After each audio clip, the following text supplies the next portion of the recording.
good morning, and welcome to Reveal and Heal. I am Coach Deb, and I am excited. Y'all know me. I have an amazing guest this morning, Vassier Serrano. I'm going to tell you a little bit about her shortly, but first, let me take care of some things. Y'all, you can follow us on all social media podcasts. You can follow us on Relationship Lounge podcast with Spotify, iHeartRadio, all of the major outcasts. Also, you can follow us on YouTube. Just put in the search engine Relationship Lounge and we will come up. Y'all, we have a radio show on reallyradio.com. I'm not okay. Why? Of course, you know, we're not okay with a whole lot of things that's going on in our community. And the conversation is uncut and raw. And what we do is we discuss things that we're not okay with, but yet we talk about resolution and solution. Also, we have a TV show that's coming your way really soon. We just got through a little while ago with 13 episodes, and that TV show is going to be coming your way. So you want to download the Roku app, and you also want to join the GEI network and make it one of your favorite networks. Ladies and gentlemen, put your hands together and show your love for Vassier. She is in the house. Good morning to you, love. Good morning, Miss Deb. How are you? Listen, I am fantastic. I'm so grateful that you said yes to this interview. And I'm excited about what you're going to share because I know you're going to inspire, you're going to empower, and you're going to motivate someone and help them along the way. You know, this is Motivation Monday. New week, new goals, new beginnings. And I want you to be able to share and help someone, you know, because everybody needs a motivation word. So let me kick this off with the first question. Who is Vassier Serrano? Wow, that's a loaded question. Yes. So let me say it this way. I was speaking with a very intelligent woman that I know. We were speaking about how who you are is not necessarily what you do. What you do is an extension of who you are, right? So I have to say that for me, I'm light. It took me a while to get there to understand that, but I am light. And I'll explain to you. I see the look on your face. I'll explain to you what I mean by I love it. You know, we all go through different challenges in our lives. It kind of sets the stage for our future, how we walk out of those challenges. And for me, and we may get a little more into my background, but for me, I look at the challenges I've been through in life, from foster care, abusive parent home situation, to who I am to other people at this point. So I make it a point to try to, if you will, bring the best out of people, try to be the light in their life or a light in their life, if you will. I don't think that everyone is assigned to me. However, I try to make sure that I try to impart some type of negativity. I'm sorry, some type of positivity, good Lord. I try to impart some type of positivity into people's lives. And it depends on their situation. So when I say that I'm light, I am somebody that flows freely. I love freely. I enjoy people, try to leave joy behind as a nugget. We're not always successful because I'm also perfectly imperfect, but I'm light. And so it's like, I love that. I love that. I love that. I hear people answer that question in so many different ways, but I've never heard anyone say I am light. And it makes a difference because light is that very thing that illuminates. You know, it's like I was there. You know what I'm saying? When you move through, they recognize that you were there. Tell the listening audience a little bit about you, as far as, you know, what you do, you know, your background. Okay. Well, I'll start back with the small story regarding my home life. You know, growing up, because it leads into my regular life today. Growing up was really, really important to me to have some type of foundation. I did have an alcoholic father who raised me most of my life from 2 to 12 years old before I was removed from his care. And in those moments, when he would leave or when he'd go off on his binges or whatever the case may be, I would find my peace in radio. So I grew up in Cleveland, Ohio, and I turned on the radio and WZAK was my favorite station, 93. And all of the jocks there had something to speak to me as a kid. So I practiced what I grew to love music in such a way. Music was my mentor. Music was my, for lack of a better word, at a young age, a lover, you know, somebody, something that cared for me, something that brought forth emotion and brought forth understanding. So I grew up that way, so much so that radio became a part of my life in the future, right? So at 17 years old, I stepped out on faith, didn't even know what faith was, but I stepped out on faith and I went and I got my own mentors in radio and in television broadcasting. And radio won by a landslide. I fell in love with, you know, all the different things that people could do with their voices. I practiced watching commercials on television and speak like the person spoke on, you know, on TV or listen to radio. It was like, you know, if there was a voice that spoke to me, I wanted to mimic that voice, but then create and craft my own. And that became my passion. I have a passion for radio, but not just radio and music, but for the platform that it provides you. And so I've spent most of my life since 17 off and on in radio, working for many of the large broadcasting companies. There's a lot. Clear Channel, Comcast, there's a lot over the course of the years, but I've had a great opportunity many, many times.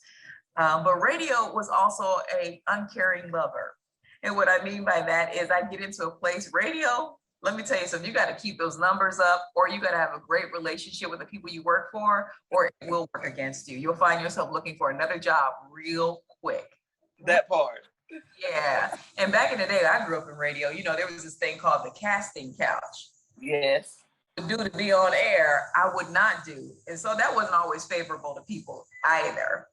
But I've never lost my passion or my love because it spoke to me on such a foundational place, and it was a part of my rearing, if you will. So even to this day, I've not lost my love. Recently, I was on an online show, which I'm no longer a part of. However, my voice remains part of the FUBU radio family. And so you'll hear my voice as commercial spots and different things on FUBU radio. And FUBU radio, for those of you who are too young to know, was started by the likes of David John, Keith Perrin, and they had two additional partners. It was a Black clothing line back in the day. And some people were like, what happened to FUBU? FUBU is still very much alive. And Keith Perrin started FUBU Radio, which I'm a part of. So it's a part of our Black culture, part of history. And also it's a love for me because I get to be a part of something so fantastic. So as far as my voice, that's something I do on the side, but I have a corporate job. I work for an international property tax firm, commercial property tax, excise tax. And I also have other businesses that I work for, helping in entrepreneurship with other entrepreneurs. And so I stay relatively busy. That's a lot about work. But as far as who I am, how does that translate into life and the lives of others? I find that in all of my places in which I've chosen to spend time, whether that be my workplace, the entrepreneurship, whatever it is, I always want to revert back to what I said before. Find a place where I can leave a seed in somebody's life, make a difference, even if it's just in my performance and the way that I execute and what I'm doing. Because the smallest level of appreciation from someone because you've changed their life in a way means a lot to me. Yeah. About seeking to change people's lives, like Santa Claus of life changing, but I just want to leave that seed. And so it's a goal in everything that I do to operate, if I can, at an exceptional rate of performance and an execution. And so that's even in my personal life. Again, I will say that I am perfectly imperfect. I don't hit the mark every time. But my goal is to reach and hit the mark. So I hope that answers your question. Oh, yes, indeed it does. And it kind of leads to my next question, because I used to, not too long ago, I was asking the question, about, legacy. And if, what is it exactly pertaining to legacy that one would want to leave? But I do find that there's actually something so much greater than legacy. because most times legacy is connected to a seed. Legacy is connected to someone that come from you or someone that's close to you. And if legacy is a part of stuff, you know, and things that can be destroyed in any kind of way, once that's been destroyed, then where do you stand? You're dead and gone. You left a legacy of all this stuff for the people that you love, but they mess over it. And once that's gone, it's like if your name is connected to that, then what do you have left? Yeah. So for me, I have really been, you know, just praying and thinking about that very thing. Even though I have children, I still want to leave something so much greater than stuff. I don't want my name really connected to stuff. You know what I'm saying? I want to leave something so much greater, so much greater. I want to share my interest in leaving what I want to leave, but money can't buy it. You share what it is that you desire to leave for people to know you were there, that you were here, you made a difference, and it will live on, and it won't be connected to stuff. You know, that is that's a very great question. Ironically, I recently had a conversation with an acquaintance of ours, and our conversation went a little something like this. We were discussing through his inquiry, we were discussing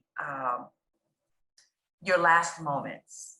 Like where would you want to be in your last moments? Would you want the opportunity to impart some wisdom or to have a last conversation? And I'm going to tell you, this conversation set me straight. For as many years as I've been on the earth, I never really thought about what I would leave behind. And the reason for that is that I don't have any children. It's not that I haven't tried. I've been married. I wanted to have children, and unfortunately, that has not happened. So my first thought was legacy. Your word legacy was left with children. That's what's always been instilled in us. However, in this conversation with our acquaintance, he brought something to my attention. And it made me think so deeply about my thoughts regarding what you leave behind that it kind of brought me to tears, because my answer to him, and this is very real, very transparent, my answer to him was like, I don't want to see my end. I hope that I don't see it, because there's no one there to celebrate me. There's nothing to be left. There's only one person that I would think that I'm very close to in my family, and I'm speaking specifically about family, that would mourn my loss. And so with that being said, I was really touched, like deeply, deeply touched. And this is what the person said to me that set me straight, honey, set me straight. Don't you dare ever say that you have nothing left to give. And I'm paraphrasing. And it was pretty much the conversation of how I have the ability to affect other people's lives. That's what's going to be left. How maybe a word or maybe an action affected someone so greatly that it propelled them into their greatness. That's what I need to focus on. And it set me off. I was like, damn, he's right. I'm the bomb. But it was such a perspective that I had never carried, because I kept linking whatever I have left goes to children, and I didn't have that aspect of legacy. But I have sown seeds in other people's lives that will outlast me and will outlast them, because that seed that I've sown, they will give to their children. They will give to people their lives they've touched. It may have touched their lives so much that it transitioned the smallest of thought to something great. And I was a part of that. So when you ask, what do we leave behind? We all have the opportunity to leave that, to plant that seed. Because like an oak tree, like you will see some of the most grand oak trees in so many different places, and they're just magnificent. They have so many years of history. You have no idea the history of that seed, where it started. And I want to be like that. I want to be like an oak tree in people's lives. You don't know where that seed started, but the end result is something magnificent. I'm signing up for that. Plain and simple. You know what? This mutual friend of ours, we're always in the same vein. And that's exactly what I was stating, because I'm no longer interested in leaving something that's going to dwindle away. It is very much so the impact and the difference in one's life. And that has everything to do with the seed. That's why you have to be careful how you treat people. You have to be careful, the seed that you sow. Yeah. So that's exactly what I was talking about. That's the reason for Reveal and Heal platform. That's the reason for I'm Not Okay Why platform. That is the reason for the communication line platform, because these are things that will last. Yeah. They can go back and listen. And the difference that you make in people's lives from volunteering, and helping. It's like these are things that matter. Absolutely. So thank you for sharing. My pleasure. Definitely my pleasure. Girl, I'm gonna hug him real tight when I see him. I'm telling you. Oh my God. That's exactly what I was saying. I just wanted you to speak, because it's not about me. I just wanted to first lay the foundation that's what my thought pattern was. It didn't have nothing to do with stuff. And even though I got children and grandchildren, they ain't got nothing really to do with them, because it's those type of impacts that's going to leave the greatest impression. That's and they will continue to grow and grow and grow and grow from it. That's right. When I was growing up, this is on topic, but a little weird. When I was growing up, in the way that I grew up, and I kind of shared a little bit of that, the only successful Black family that I'd ever seen was on the Cosby Show. And that's not even real, right? But that was the first Black successful family I'd ever seen. And Felicia Rashad's character, Claire Huxtable, she gave me the blueprint for the kind of woman I wanted to be. From her intelligence, her grace, even that witty tongue. She was the woman that I wanted to be. I actually wanted to be an attorney at one point. I was like, nah, that's too much work. So I backed off. But that woman will never know how her portrayal, and even to this day as Felicia Rashad, she will never know how the way she took on that task, the way she executed that task, how it affected a little Black girl that had nothing else to relate to in their life. And so when I talk about inspiration and wanting to move in a particular way in my life, or how I've crafted my life, or who I am as a person, she is number one when I go to reflect on what that means for me. And so I hope that gives you a marker of understanding, the big picture of how effective someone who you don't even know how you don't even know seed, and it carries. I'm saying that I'll be 48 in October. I'll be 48 real soon. And that woman has been in my spirit for so many years, well over 30 plus years. And she remains. And I've never met this woman and never had a conversation with her, but she is excellent. And I want to be that. I'm still trying to grow to be like her. Well, listen, you are, in my opinion, and I believe that other people that know you will attest to it, and even our mutual acquaintance, you are truly liked. You are truly liked. You don't have to try and be anything. You are it. And even now, you embody, all that other young girls and young ladies need to see, such class and grace. Yeah. So it's like, it's effortless when we are becoming who God created us to be. We don't have to try to do any of those things. We just be. Yeah. Yeah. We just be. with no stress. We just be. And that's what I see. So no more trying, just be, okay? Be. I'll take it. Let's reveal and heal, Okay. love. Let's reveal and heal. I want you to share a transparent moment in your life that you believe is something worth sharing, that can motivate, inspire, and encourage a male, a female, a child, whomever may be listening, that you've overcome, because you're here today and you are beautiful. You don't look like you ever been through anything, but guess what? We have, Yeah. you know, and it's important for people to recognize, even though you look flawless, people need to know you didn't wake up like that. Amen. You have been through some things and you embody all of those things. And that's why you're so beautiful, because you came out a winner. That's right. We don't lose the stuff that we go through. You do know that. Absolutely.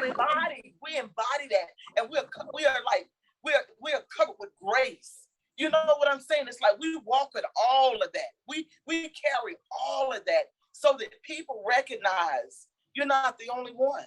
Yeah. Will you share today? Transparent moment. Yes, ma'am. Let's see. I would say transparent moment, or just transparency in general. Transparency in general.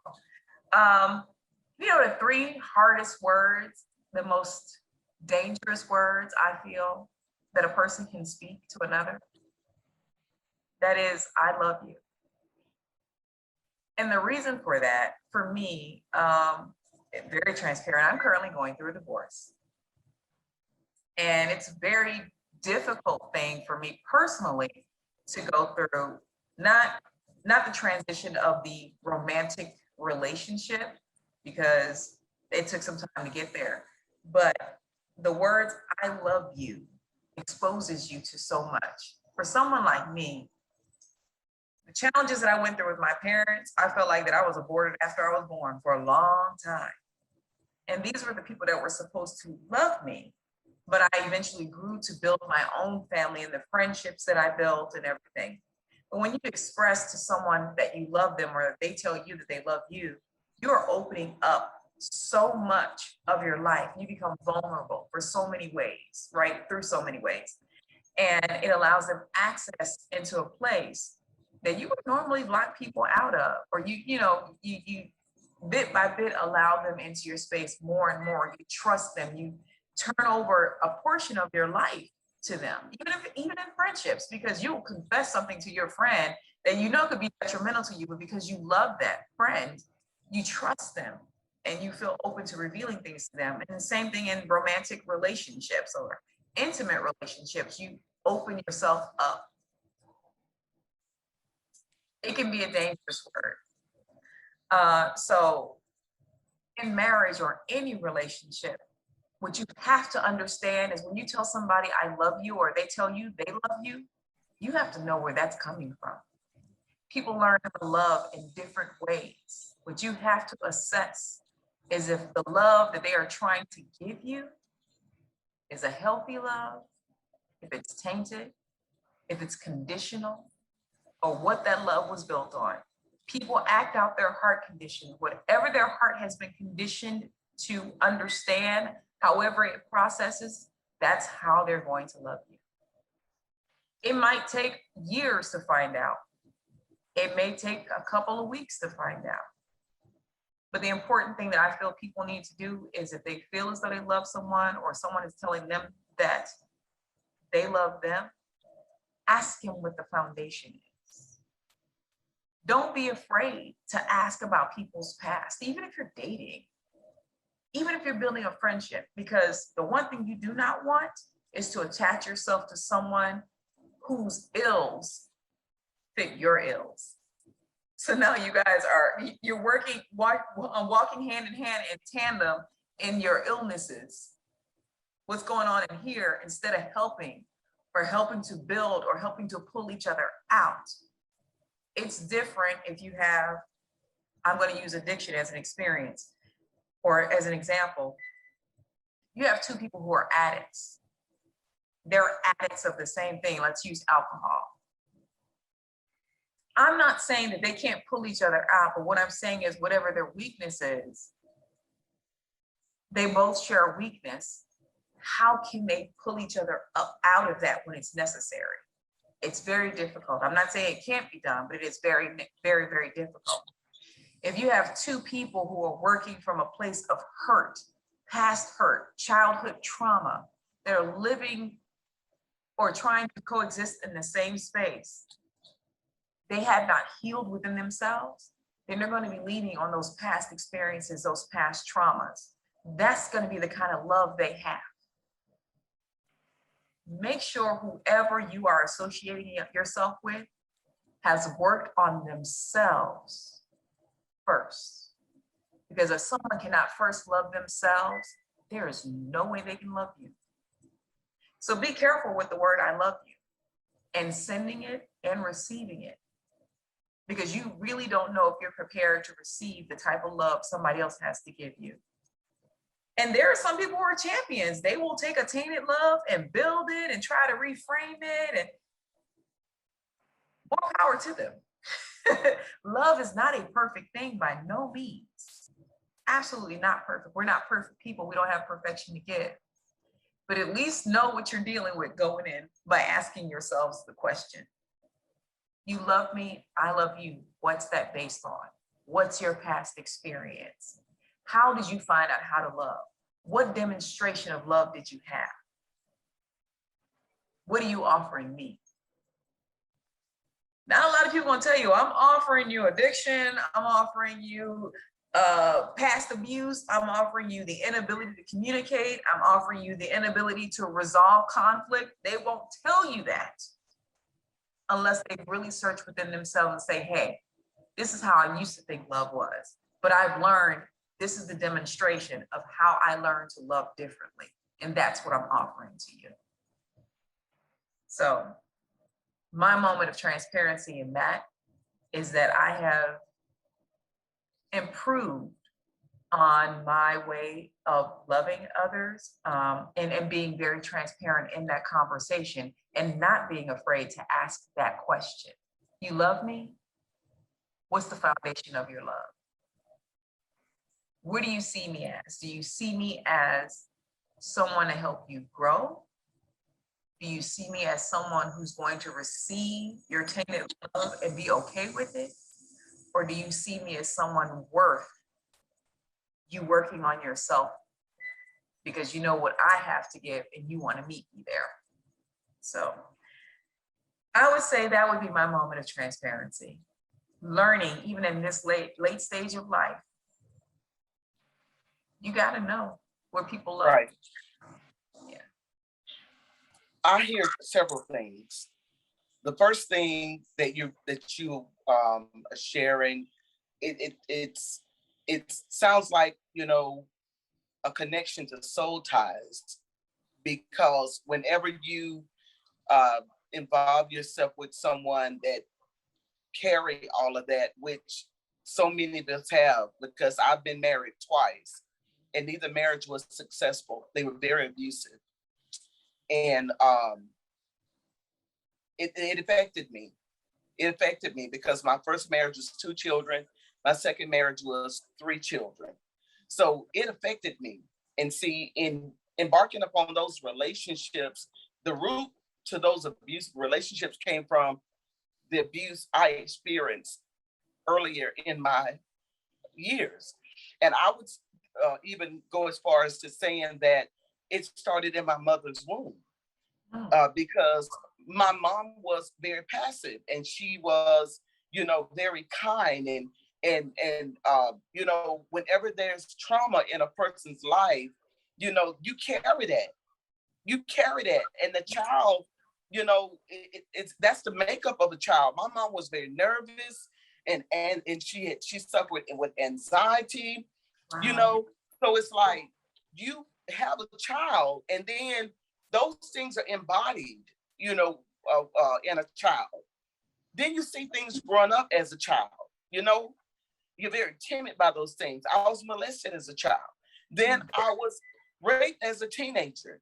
So those areas in your life, they make you vulnerable. Yes. Your judgment is poor. Your choices are poor.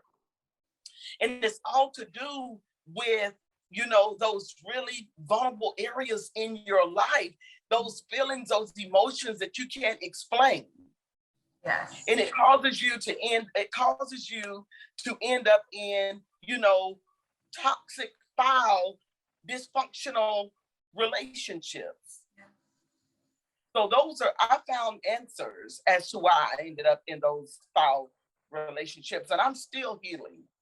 I could write many books on how it affected me, many books. But I want you to share, how has the toxic relationships and the pain of, you know, relationships that were abusive in some form or another. It doesn't have to be physical. It could be mental, emotional. It could be spiritual. It could be however. It was pain. How did that affect you? How has that affected you to where you're in a different place now? Because you're saying you know better. So share with the people that are listening that need help in coming out of a situation, a mess, because you make it look easy. You know what? And I'll say it this way. This answer is going to be for the ear that needs to hear it. Let me say it that way. Because sometimes when you leave with this, people are like, oh, we on that again. But it's true. It's the grace of God. It is the grace of God. When it comes down to physical abuse, my father was a 5th degree black belt, military trained alcoholic. I can tell you there was no rhyme or reason in my mindset as to why he would abuse his 2 daughters the way that he did, bully them, make them fight the way that we had to fight growing up. But he also abused my mother. And when I got with my mother at 12 years old, I was removed from my father's care. I ended up in foster care by 14. My mother was verbally, mentally, and emotionally abusive. So when I say that I hadn't seen a functional family until the Cosby Show, it really was until the Cosby Show. And so when it comes to the abusive aspect of things, that's where all of that came from in my life. And so as an adult or transitioning into adulthood, acceptance was huge for me, wanting to be accepted. Even when it came down to my peers, I had to be an adult at such a young age. Like I couldn't go and play with the other kids. I literally could not roll up the blinds on the window. When my father came home, they had better be in the same position or it was going down as soon as he got to the house. And I wasn't allowed to play with the other kids. So stepping into my high school years, it was like an experiment for me. I had to watch other kids my age to understand how I was supposed to behave. And so as I transitioned into adulthood, I made a lot of decisions, some not so great. I mean, I moved around a lot because that's what I fight or flight, right? That's what you learn when you have abusive parent. Right. Parent that's moving from place to place to place because the Department of Social Services is hot on his heels. So I learned that just get up and go when things didn't work right. And this rested on me for a very, very long time. So in relationships, I had a fight or flight, and I will never fight in a relationship because I saw how abusive my father was. I'm not going to jail or hospital for anybody. I might have the thought, but I'm not going to do it because I know what it leads to. And nobody is that good to have me in that situation, period. Right. So I'm not going to fight, but I will flee a situation. And I've never had to flee a relationship, an intimate relationship with anyone, because I would never allow myself to be involved with anyone who had abusive tendencies. Well, one husband did, and I left him behind. But for most of my life, it was just, what am I going to do? How am I going to set myself up? You know, and when I say set myself up, like, how am I going to live my life? What's my next step? So my thought process, even in relationships, was, what's the next step? If I can't stay here, but I didn't have a tolerance, right? because all I do, get up and go if it's not working, get up and go if it's not working. So I didn't have much of a tolerance. And without grooming early on, I got married. The first time I got married, I was in my early 20s, but that was someone I had known since I was 17 years old. He was an amazing man. And I will tell you to this day, he is an amazing man. I didn't know how to be a wife. I was living on my own at 18 years old. I came back to Charleston, South Carolina, and I got back with this gentleman in my early 20s, and we got married when I was around 23, and it was rocky for about a good 7 years as far as that marriage was concerned, because I didn't know how to be a wife. I'd never had a real family experience. And so I was still trying to heal and trying to be a wife to a man who had God in his life, who understood what prayer was. I didn't know none of that. I couldn't even speak to him on that level. He saw something in me and he tried to groom me, but it wasn't his job to raise a child into a woman. Amen. And I left that marriage. In hindsight, I have very few regrets. That was one regret. Okay. Right. That's what I can honestly say that I regret it. And again, I speak very highly of him today. He's a wonderful man. Right. As far as other relationships are concerned, I have a low tolerance for BS. I do. That's a nice way, but I have a low tolerance for BS. I'm a very straightforward person. I'm going to tell you, this is what I have to give, and that's what I'm going to give. I'm not going to be perfect any day, but I'm going to love hard. I'm going to show you what I have to give. You have to decide if that works for you or not. Now, here's where the crafting came into play. It wasn't until my 30s that I began to understand who I was in God's eyes, the beauty that we possess as daughters of Christ. And I believe people believe in the universe. I believe we believe in a creator. We call him by different names. But for my choice, I believe in the Christian faith.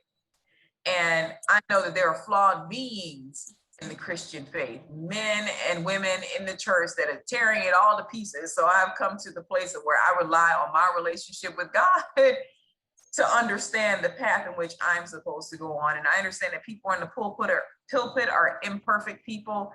They have flaws. That does not mean they're not gifted. Right.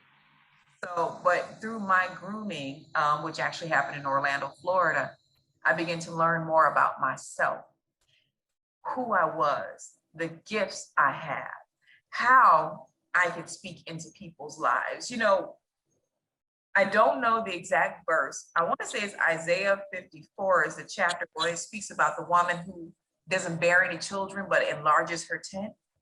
Yes. That's who I am.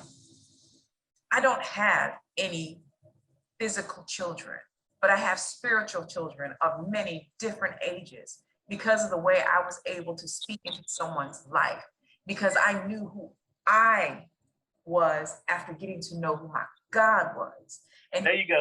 Reveal things to me. And that's when my crown came, man. I was like, oh, I'm wearing this little bitty tiara. I was like, here. And when I learned that, my eyes opened up, my spirit opened up, love within me opened up in such a way that my eyes were different. When they say remove the veil, my eyes were different. I began to see what a man of God is supposed to be. Again, not perfection, but constantly seeking to improve himself, defending, providing, praying for you the best he can, thinking about you, making sure you're safe. And it's like, okay, these are the things that I want. Now, how can I affect other people's lives? Volunteer. You know, hell, I've given shoes off my feet while in church. I had some flip-flops in the car, but God spoke to me and was like, she's in need. Woman had a job interview. Take them off. Just bought these shoes. I'm like, Lord Jesus. But when whatever he tells you to give away, he will replace 100-fold. Yes, ma'am. Never been a day ever that I have been begging for bread. Even on my worst financial days, when I moved here to Atlanta, I literally have a picture of the pennies that I had poured out on my bed. This is all I have.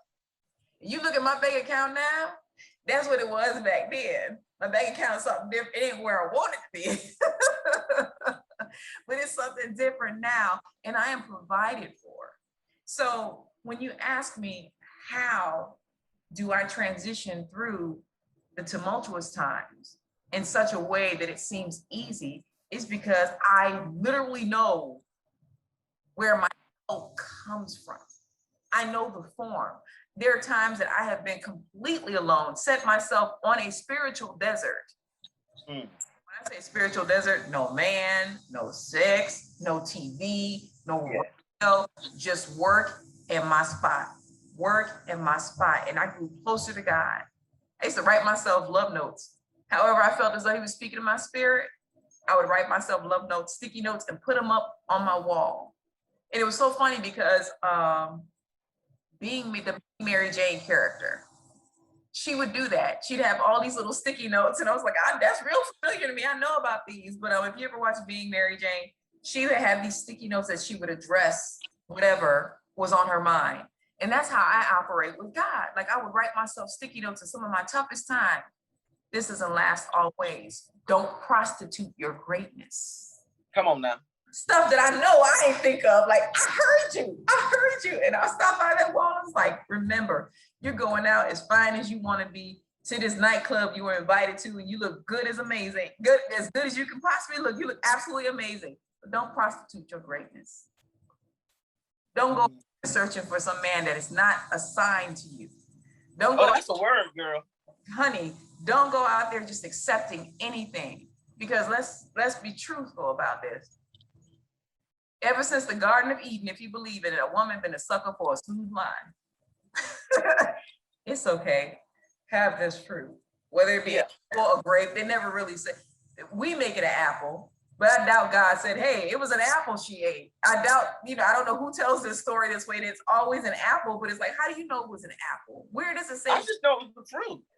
A fruit, exactly. For some reason, it's like they gave him the forbidden apple. I don't know where that came from, but my point is, she was a sucker for a smooth line. And I try to live my life so that I'm not a sucker for a smooth line in anything that I do. I try to listen to the word of God, what he speaks into my spirit when I move. And I apply that to everything, Even in times when I'm being imperfect, I still apply it because his word is perfect. The vessel is not. The vessel is not perfect. But it's been trial by fire. How do I make it seem so easy? I realized there was a time I was in ministry school. Go ahead and speak it. And I had to write a sermon. And my sermon was about the vessel. It was entitled something to the effect of loving the vessel despite the humanity, or something like that. I can't remember exactly. However, in this, I go on to describe how, if you think about potters, right? If you think of God's hands as the potter's hands, when you look at vessels from back in the day, the process they had to go through, the potter had to get the clay, had to mold it, had to put it in a hot oven. And although he might start off with 3 pieces of formed clay, right, that looks like some type of pottery, it had to go through the fire. Once it came out the fire, based off of its imperfection, it was then assigned whatever its anointing, oil, water, or wine. Some days I carry oil, some days I carry water, some days I carry wine. Literally.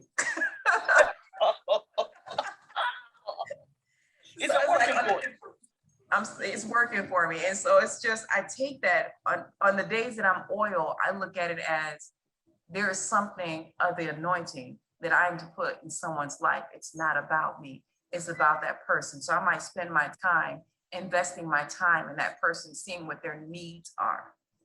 Water is life. Sometimes you got to speak a word of life into people. On their hardest day, on your hardest day, you may be required to speak a word of life into somebody else. And then there's the wine. Some days you just got to be loose. You understand? And it doesn't make you any less a vessel. So I applied that to my life, period. And when it comes down to the light, I always want to be light in people's lives. I never want to be a place of contention. It does happen. Because like I said, I got a short fuse when it comes to BS. Yeah.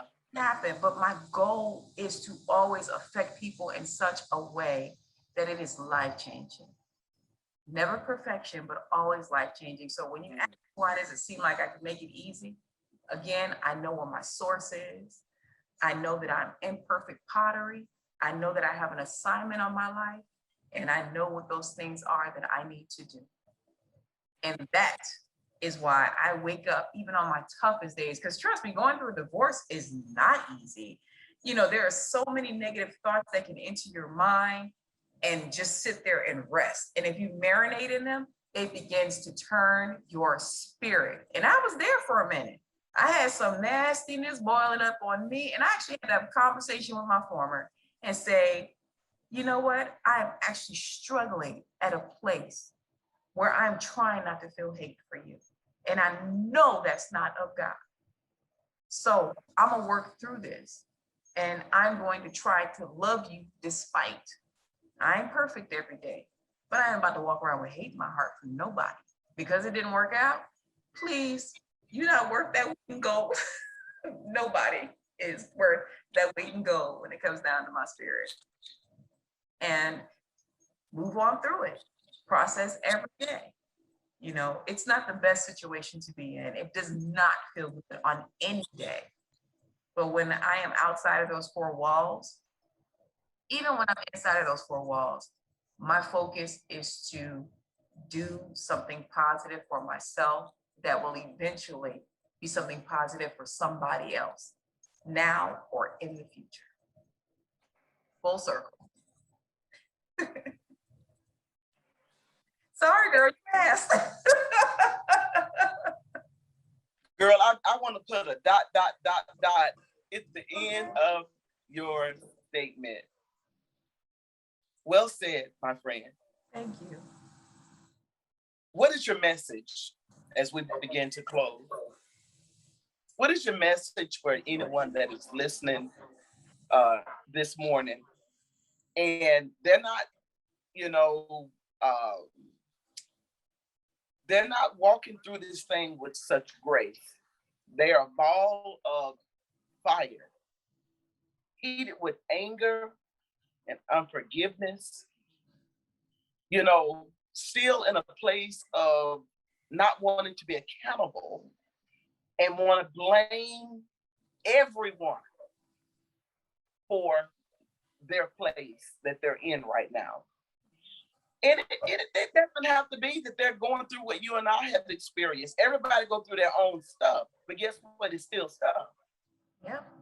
So what would be the message that you would want to leave with the listeners this morning that need clarity, you know, just need you know, help in understanding where they are, because you know it's a process. You said that, and I believe we have to trust the process. We're coming out, but it just seems like it's just taking so long. Speak to whoever needs to hear, you know, a word this morning. Wow. Again, for whoever needs to hear it, I'll let this rest on them in the way that it needs to. Nobody has all the answers, and we all have different life experiences. Some situations may appear harder than others, right? But even when you're going through this, somebody that genuinely may be going through in an even worse situation than you're in. What I would say to anyone, get to know who you are. Whether you call him Jesus, although Buddha was supposed to be a real person, whatever your deity, the name you give your God, as long as it's some spiritual aspect that's leading you in the right path, because some people have other deities, let's be real. But whatever your spiritual center is, and if you don't know what that is, I encourage you to find it. Like, take some time out and find it, because there is a freedom. There's refreshing in the spirit that is out there for all of us, and we have to know how to tap into it. Just like we go to the faucet and turn on water, you know, for in our situations. And our expectation is when we turn on that faucet, that water is going to come. If you water your spirit, that faucet is always an overflowing faucet. You need to learn how to tap in. And I know that sounds real fluffy for some people who might be going through the toughest time in their life, but you have a purpose. You have to know the reason why you are here. And when I say you have to know, you don't have to know it today, but seek it. Seek it, reach out for it. There's something that enlivens you as a person that gives you so much joy. Some people might not even understand it, but you know, when you do it, you feel right. You know, when you do it, you affect other people's lives positively. Tap into that. All of us go through at different levels. Don't give into that feeling, because what you are going through today, I promise you, it will help you propel yourself to the next level to see tomorrow. And then you'll be able to reflect on that situation from the previous day. You're going to see how that was a building block to your greatness. You're going to be able to sow a seed into somebody else's life. Hey, I was there. I've been there. I've had that experience. Let me tell you how I got over this. Or let me show you, let me hold your hand and show you if you have that anointing, because not everybody can teach. But if you have it, pull that person up, because I promise you, whatever you are going through today is not for your benefit. It's always for somebody else that you are supposed to touch. There are things that I went through in my life at the moment. I was, woe is me.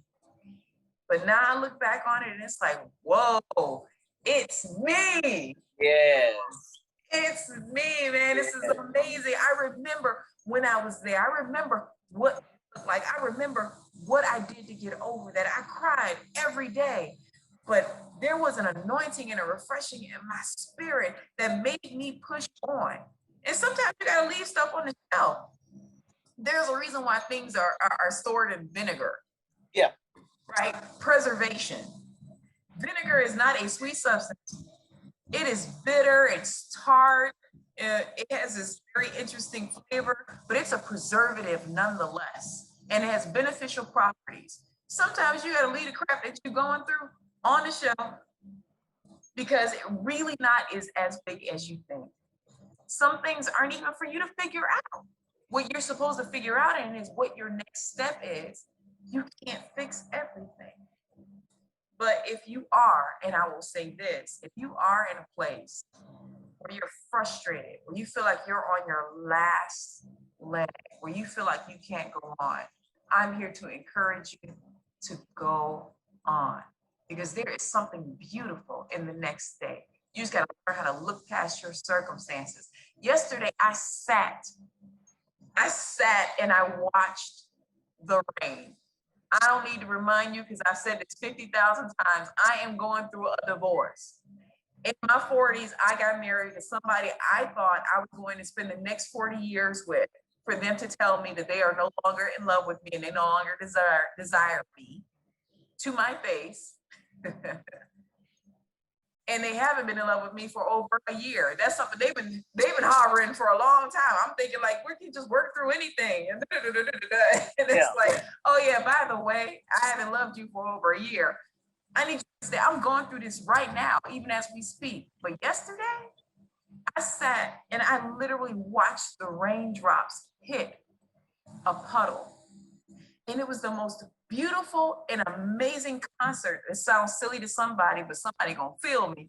It was the most beautiful, amazing, and serene concert I have ever seen, because I saw how all these raindrops hit this puddle at the same time. And although there was a ripple effect going on, it was like they were in unison, they were dancing. And I was actually listening to the music at the time. It was almost like watching a light show. It was the most beautiful thing, yet so simple and also so powerful, because it showed the grace of God. My. All things work together for the good of those who trust in him, who love themselves the way that he loves you. It is there, it is available. You just got to stop the noise and look at it. It's right before you. I pray that whoever's listening to this will go out today, and the most beautiful thing that they always took for granted, the simplest, butterfly, flower, child playing with a small pet, whatever it is, a woman pushing a stroller, which I'm in Atlanta, I don't know if I see that a whole lot, but just the simplest things, even a family walking down the street, smiling, enjoying each other's company. These are things that we look past every day. But there is the most simplistic joy in them and points of celebration, and it's available to all of us daily. Let that be your fuel. I want that. How do I get that? They're laughing and smiling. I don't know what they're laughing and smiling about, but it must be a good joke. Let me go find my joke. You feel me? You gotta have joy. And it does not come from another person. It's in here.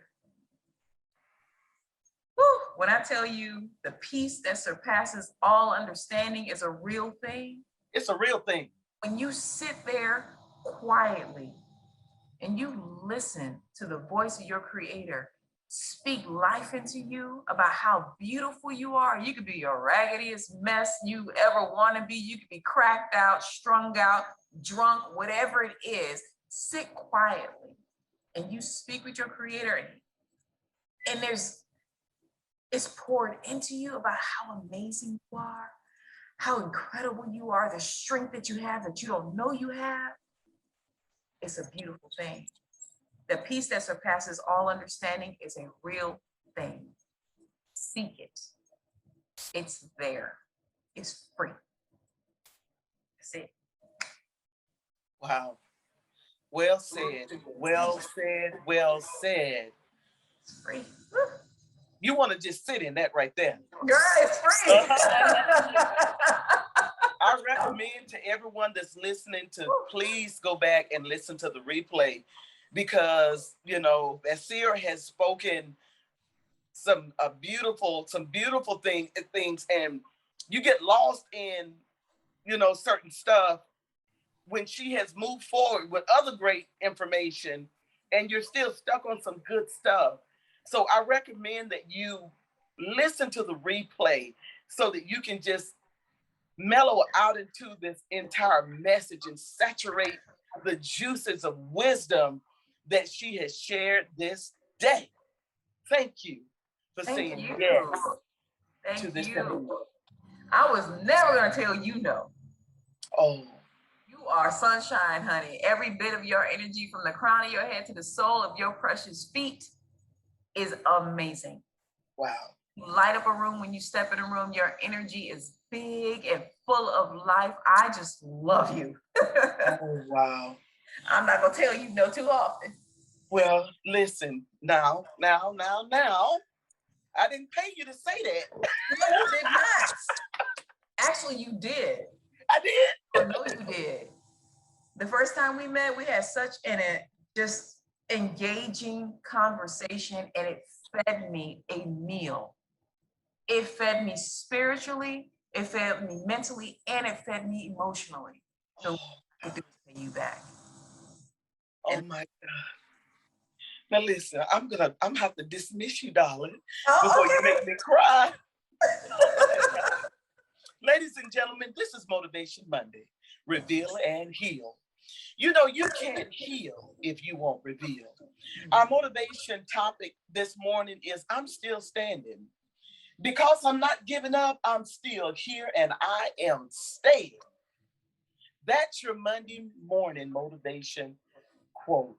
Remember to follow us on all podcast outlets, and also follow us on YouTube, Relationship Lounge 19. Also follow us on, IG for I'm Not Okay Why, and the I'm Not Okay Why radio show, which is realrealradio.com. Remember to love yourself, love everybody, and be an example. I'm Coach Deb. Have an amazing day.